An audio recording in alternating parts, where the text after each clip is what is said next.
Gold, trusted gold buyers. మీరు తాకట్టు పెట్టిన బంగారాన్ని విడిపించి ఈ రోజు ఉన్న మార్కెట్ ధరకు కొనబడను. నమస్కారం, వెల్కమ్ టు ఐ డ్రీమ్. నేను మీ విజేత. ప్రస్తుతం మనతో పాటు ఉన్నారు ప్రముఖ ఆధ్యాత్మికవేత్త డాక్టర్ అనంతలక్ష్మి అమ్మగారు. ఇప్పుడు అమ్మతో మాట్లాడి మన సందేహాలన్నింటినీ నివృత్తి చేసుకుందాం, మరిన్ని మంచి మంచి విషయాలు అడిగి తెలుసుకుందాం. అమ్మ నమస్కారం. అమ్మ నమస్తే అమ్మ. అమ్మ, ఈ మధ్య కాలంలో ఎక్కువగా వస్తున్న ఒక సందేహం ఏంటి అంటే, కొంతమంది భర్త చనిపోయిన తర్వాత ఈ మధ్యకాలంలో బొట్టు తీయట్లేదు, గాజులు వేసుకుంటున్నారు, మెట్టెలు ఉంచుకుంటున్నారు, అలా వాళ్ళకి నచ్చినట్టుగా ఉంటున్నారమ్మా. అయితే దాని నుంచి ఒక ప్రశ్న తలెత్తుతోందమ్మా. ఏంటి అంటే, అసలు భర్త చనిపోతే బొట్టు ఎవరు తీసేయమన్నారు? మెట్టెలు, పుస్తలు అంటే భర్త కట్టాడు కాబట్టి అవి తీసేయొచ్చు.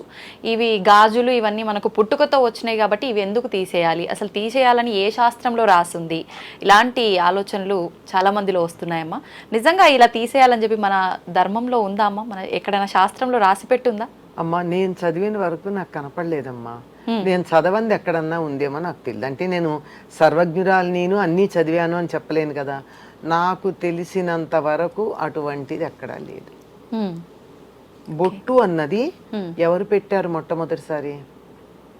తల్లిదండ్రులు. అమ్మ పెట్టింది, అంతే కదా. అమ్మ ఎప్పుడో చిన్నప్పుడు నాకు 21 రోజులు అయిన తర్వాత మొలతాడు కట్టి బొట్టు పెట్టారు కదా.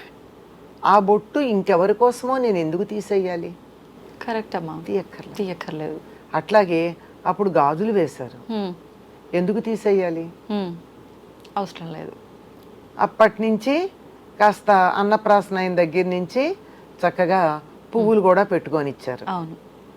అప్పటి నుంచి నాకు 6వ నెల వచ్చినప్పటి నుంచి పెట్టుకుంటున్నటువంటి పూలు ఇప్పుడు ఎవరో మధ్యలో వచ్చినటువంటి వ్యక్తి కోసం నేను మానేయాలా?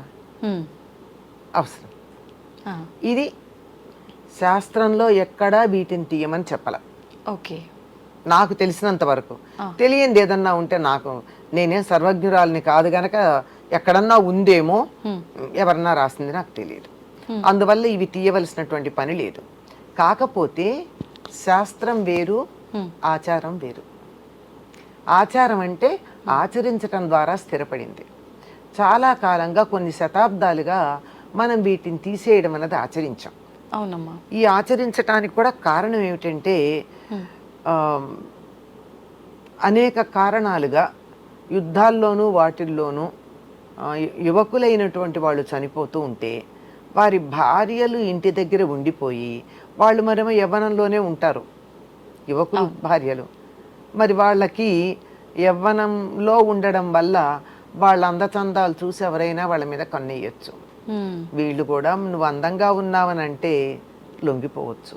ఇలాంటి సామాజికంగా ఉండే అక్రమ సంబంధాలను నివారించడానికి ఈవిడికి భర్త లేదు అని తెలియజెప్పేటట్టుగా, అందం కనపడకుండా ఉండడానికి, అందంగా ఉన్న వాళ్ళని చూస్తే కూడా అందహీనుడు అనిపించేటట్టుగా, వాళ్ళకున్న అందం కనపడకుండా ఉండడానికి వాళ్ళకి ఇవన్నీ తీసి భర్త లేడు అని గుర్తు ఉండేటట్టుగా చేయడం జరిగింది. తక్క సమాజంలో వచ్చినటువంటి ఒక ఆచారం, అలవాటుగా వచ్చిందే తప్ప ఇది శాస్త్రంలో మాత్రం ఎక్కడా మనకి లేదు. అయితే పువ్వులు మొదలైనటువంటివన్నీ భోగ వస్తువులు గనక, ఏదైనా భర్తతో కలిసి ఆనందంగా ఉండడం కోసం ఇవన్నీ ఉన్నాయి. భర్త లేనప్పుడు తనకు ఆనందం ఏముంది? ఒక్కతీను అంటే, మన సమాజంలో ఒక స్త్రీకి ఒక పురుషుడు, ఒక పురుషుడికి ఒక స్త్రీ, అది సంప్రదాయం. అవునమ్మా. మనం ఒకటే చెప్పుకుంటున్నాం, పాతివ్రత్యం గురించి చెప్పుకుంటున్నాం కానీ ఏకపత్ని వ్రతం గురించి చెప్పట్లా. అంటే ఒక్కతే భార్య ఉండాలి.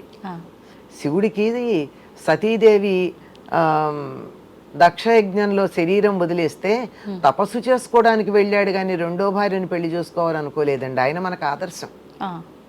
భార్య లేదు గనక నేను కన్యాదానం చేయడానికో యజ్ఞం చేయడానికో నా పక్కన ఇంకొక ఆవిడ లేదు గనక దానికోసం పెళ్లి చేసుకుంటున్నామని కుంటి సాకులు చెప్పి పెళ్లి చేసుకున్న వాళ్ళు బోళ్ళు మంది ఉన్నారు కదా. అవునమ్మా. అట్లాంటి పని చేయలేదు, తపస్సు చేసుకోవడానికి వెళ్ళాడు. అందుకు ఆయన మనకు ఆదర్శమైనటువంటి భర్తగా చెప్పుకుంటాం. సరే, ఆ విధంగా ఒకే భార్య ఒక పురుషుడికి, ఒక స్త్రీకి ఒకే భర్త అన్నటువంటి దృష్టితో ఉన్నప్పుడు, నా జీవిత భాగస్వామిగా అన్ని రకాలు మేము కలిసి ఆనందంగా గడుపుదాం అనుకున్నప్పుడు, ఒకళ్ళు లేనప్పుడు రెండో వాళ్ళం మేము ఎందుకు ఆనందంగా ఉండాలి అని ఒక రకమైన విరక్తితో వదిలేయడమే తప్ప ఇవి మానేయాలి అని మాత్రం, ఇవి చేయకూడదని మాత్రం లేదు. అయితే ఈ మధ్య ఒక రకమైనటువంటి వాదన వినపడుతోంది, కొంచెం సమంజసమేమో అనిపిస్తోంది. భర్తతో వచ్చినవి ఏమిటయ్యా అంటే మంగళసూత్రాలు, మట్టెలు, నల్లపూసలు అవునమ్మా. అతడితో వచ్చాయి గనక, అతడు కట్టడం వల్ల వచ్చాయి గనక అతడితో పాటు వాటిని కూడా నేను పక్కన పెడుతున్నాను, వాటిని మాత్రం పక్కన పెడతాను. మా అమ్మ నాన్న నాకు ఇచ్చినటువంటి బొట్టు కానీ గాజులు కానీ నేను వదిలేయాల్సినటువంటి అవసరం లేదు అని వాటిని ధరిస్తూ ఉన్నారు. దీంట్లో లాజికల్ గానే అనిపించింది వాదన.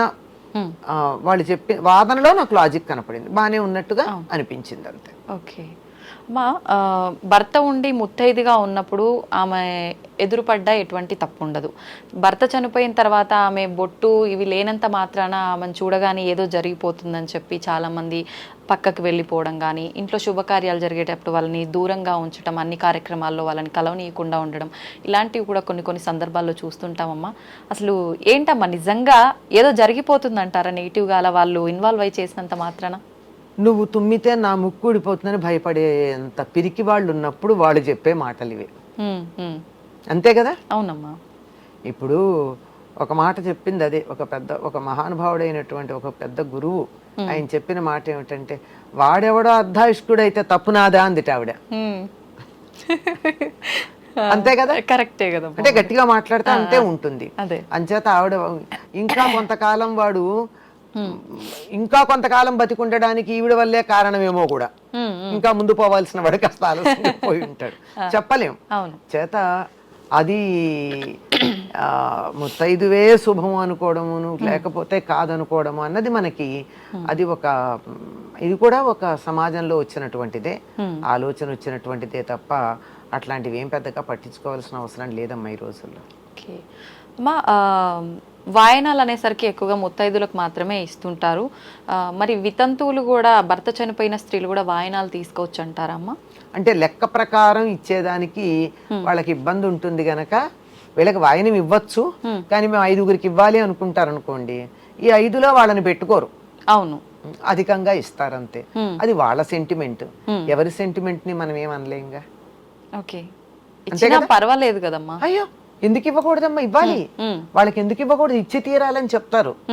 కొన్ని రకాలైనటువంటి సంప్రదాయాల్లో ముందు వాళ్ళనే పూజించమని చెప్తారు తెలుసా? ఎక్కడమ్మా, ఎటువంటి? కొన్ని రకాలైనటువంటి సంప్రదాయాల్లో ముందుగా భర్త లేని స్త్రీలను ఆదరించండి, వాళ్ళకి స్వార్థం ఉండదు, వాళ్ళు బతికేది కుటుంబం కోసమే తప్ప తమ కోసం కాదు, అందువల్ల వాళ్ళు త్యాగానికి సంకేతం కనుక వాళ్ళకే మొదలు వాళ్ళనే గౌరవించాలని చెప్పేటటువంటి కొన్ని పద్ధతులు కూడా మనకున్నాయి. అంచేత వాళ్ళనేం పక్కకు పెట్టాల్సిన పని లేదు. కాకపోతే వీళ్ళకే ఉంటుంది, అయ్యో నేను కూడా భర్త ఉంటే ఇద్దరం కలిసి వెళ్ళేవాళ్ళం కదా అని వీళ్ళ మనస్సులో కొద్దిగా ఎక్కడన్నా ఆ ఫీలింగ్ ఉంటే ఆ నెగిటివిటీ వాళ్ళకి తగలొచ్చు, అందుకని కొంచెం దూరంగా పెడతారంతే, అంతే తప్ప శాస్త్ర ప్రకారం ఏం దోషం లేదు. కానీ చాలా తక్కువ మందే ఉంటారమ్మా అలా అనుకునే వాళ్ళు కూడా. ఉన్నా అటువంటి ప్లేస్ లో ఉన్నప్పుడు ఎవరు అలా అనరు కూడా, వాళ్ళు కూడా అనరు, కానీ మనస్సులో చివుక్కుమంటుంది అనిపిస్తుంది. ఆ ఒక్కటి చాలదా నెగిటివిటీకి. నా భర్త కూడా ఉండుంటే మేము ఇద్దరం జంటగా వచ్చేవాళ్ళం కదా, నేను ఒక్కతిని రావాల్సి వచ్చింది. మగవాడికి కూడా అంతేనమ్మా, ఆయన కూడా దేనికి పనికిరాడు భార్య లేకపోతే. కన్యాదానం చేయలేడు, గృహప్రవేశం చేయలేడు, యజ్ఞం చేయలేడు, భార్య ఉండాల్సిందే తెలుసా? అది చాలా మందికి తెలియదు. మగవాళ్ళు కూడా పనికిరారు భార్య లేకపోతే. కానీ ఆడవాళ్ళని పక్కన పెట్టినంతగా మగవాళ్ళని పెట్టరు కదమ్మా, అనరు, పెట్టరు. ఎందుకనమ్మా మరి ఈ తేడా? మనమే కారణం. మగవాళ్ళు అంతగా పట్టించుకుంటారని నేను అనుకోను, ఈ పట్టింపులు ఎక్కువ ఆడవాళ్ళకి. అవును, ఆడవాళ్ళకి ఎక్కువ, ఆడవాళ్ళే బలైపోతుంటారు అన్ని రకాలుగా. పెద్ద అవసరం ఏం లేదమ్మా, దూరంగా పెట్టాల్సిన అవసరం ఏం లేదు. ఇంకా కొంతమంది అయితే వాళ్ళకున్నటువంటి ఇతర కారణాల వల్ల భర్త ఉన్నా లేకపోయినా వాళ్ళకే మొదటి తాంబూలం ఇయ్యడం, వాళ్ళ చేతే బొట్టు పెట్టించుకోవడం లాంటివి మనం చూస్తున్నాం. వాళ్ళు దానివల్ల శుభం కూడా పొందుతూ ఉన్నారు. మన నమ్మకాన్ని బట్టే ఉంటుంది కదా ఏదైనా. ఇంకొక డౌట్, ఇప్పుడు ఇంట్లో అత్తయ్యో అమ్మో ఎవరో ఇలా భర్త లేకుండా ఉన్న స్త్రీలు ఉన్నప్పుడు వాళ్ళ వస్తువులు ఏమైనా మనం వేసుకోవటం వల్ల కూడా వీళ్ళకి నెగిటివ్ అంటే దోషం ఏమీ రాదమ్మా. తల్లికి అసలు దోషం లేదన్నారు. ఓకే. తన తల్లి అయినా ఏమిటి, భర్త తల్లి అయితే ఏమిటి, అవును. భార్య తల్లి అయితే ఏమిటి, తల్లే కదా ఇద్దర్లో ఎవరో ఒకళ్ళకి. అవును. వాళ్ళ విషయంలో ఎటువంటి దోషం లేదు అని చెప్పారు. ఓకే. కొన్ని కొన్ని సందర్భాల్లో ఉపవాసాలు ఉన్నప్పుడు, పూజా కార్యక్రమాల్లో ఉన్నప్పుడు వితంతువులు వండి పెట్టింది కూడా తినడానికి పనికిరాదు అని చెప్పి ఇలాంటివి కూడా వింటుంటామమ్మా. ఉపవాసాలకు కాదు కానీ కొన్ని కొన్ని సందర్భాల్లో పనికిరాదని ఒకప్పుడు అనేవాళ్ళు. అది కూడా ఎటువంటి వితంతువులు, జుట్టు ఉన్న వితంతువులు పనికిరాదన్నారు. ఆ రోజుల్లో జుట్టు లేక తీసేసేవాళ్ళు కదా. అవునవును. అప్పుడు సంప్రదాయం పనికొస్తుంది కానీ జుట్టు ఉన్న వాళ్ళు పనికిరారు అంటే సంప్రదాయాన్ని వ్యతిరేకించారు అన్న దృష్టితో. ఓకే ఓకే ఓకే ఓకే అమ్మా, ధన్యవాదాలు. నమస్తే.